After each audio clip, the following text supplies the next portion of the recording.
Assalamu alaikum. This is Amaima Iftakhar from Upmark, and in this video we are going to discuss about pre-masters.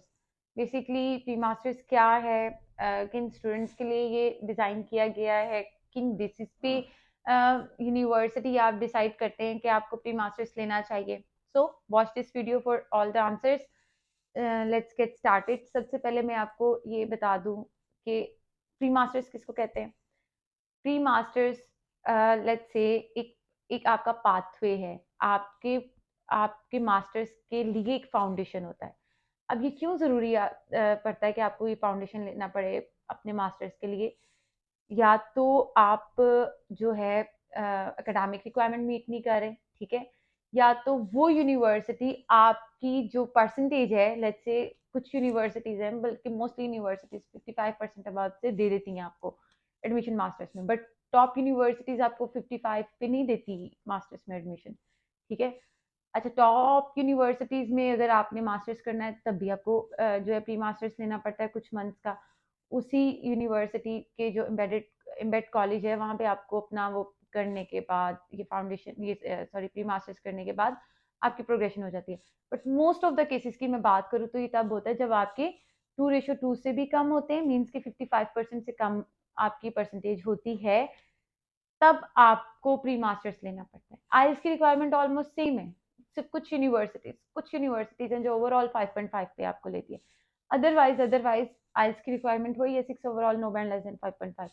आइल्स की requirement में कोई difference नहीं है, सिर्फ आपकी जो परसेंटेज में डिफरेंस आता है तब आपको प्री मास्टर्स लेना पड़ता है.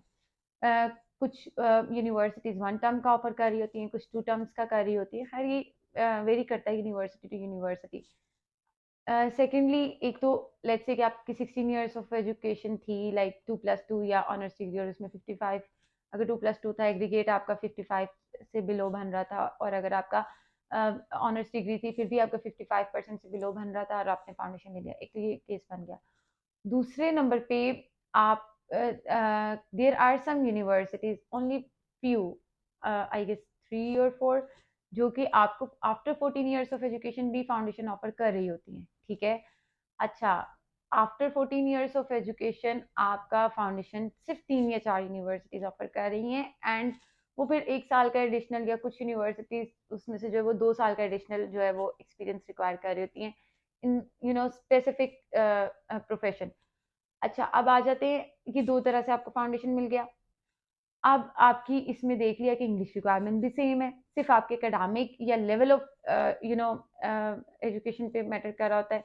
Level of education, like after level 5, after 14 years of education, सिर्फ 4 यूनिवर्सिटीज ही हैं जो आपको दे रही हैं फाउंडेशन प्री मास्टर्स में एडमिशन. अदरवाइज आपको 98%, इवन 99% यूनिवर्सिटीज जो हैं वो आफ्टर 16 ईयर्स ऑफ एजुकेशन ही आपको एडमिशन देंगी. अच्छा, उसके बाद यहाँ पे भी ऐसा होता है कि कुछ यूनिवर्सिटी स्प्लिट ऑफर करती हैं, कुछ ज्वाइंट. स्प्लिट और ज्वाइंट में मैं आपको थोड़ा डिफरेंस बता दूं. स्प्लिट का मतलब है कि यूनिवर्सिटी सिर्फ आपको प्री मास्टर्स में एडमिशन दे रही है, सिर्फ. After the completion of pre masters you have to take admission again, and you have to start your masters again.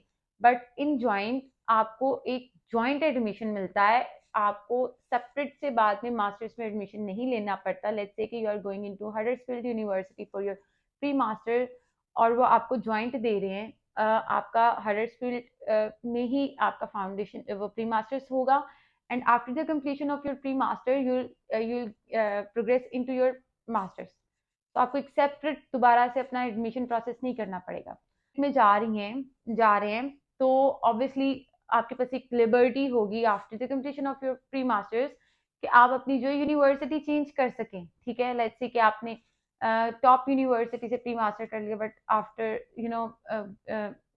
After completion आप कहते हैं कि नहीं, मुझे अब नॉर्मल टीयर में जाना है, या नॉर्मल टीयर से आप अगर आप करते हैं अपना फाउंडेशन, तो आप कहते हैं कि नहीं, मैंने अब जाना है उधर टॉप में जाना है, तो मतलब आपकी प्रेफरेंसेस चेंज हो जाती है, आपकी समहाउ कोई लोकेशन प्रेफरेंस चेंज हो जाती है, कोई भी प्रेफरेंस चेंज हो जाती है. तो स्प्लिट में ये आपके पास बेनिफिट है कि आप बाद में यूनिवर्सिटी अपना जो है वो चेंज कर सकते हैं. बट ज्वाइंट में ऑब्वियसली अगर आप हडर्सफील्ड में या किंगस्टन में गए हैं और वो आपको ज्वाइंट दे रहे हैं, तो फिर आपको वहीं पे अपनी जो है मास्टर तक अपनी डिग्री कंप्लीट करने के बाद ही आप वहाँ से मूव हो सकते हैं। सो कॉस्ट में कोई डिफरेंस नहीं होता। ऑब्वियसली जब भी आप जब जाते हैं इसमें प्री मास्टर आप लेते हैं, तो ऑब्वियसली उसकी 1 साल की या जितना भी वो टेन्योर होता है उसकी एक एक्स्ट्रा जो कॉस्ट आपको पे करनी पड़ती है in terms of your living expense and fee. So that's all for today, जिसमें मैंने आपको बताया है, एक्सप्लेन किया है कि प्री मास्टर्स किन स्टूडेंट्स के लिए किन बेसिस पे आपको डिसाइड करना चाहिए। और अगर आपकी भी परसेंटेज कम है या आपको भी लगता है कि आप प्री मास्टर्स में एलिजिबल हो रहे हैं, नहीं हो रहे, किसी तरह से आपको कंफ्यूजन है, तो you can contact us for free assessment. Thanks for watching this video. Allah Hafiz.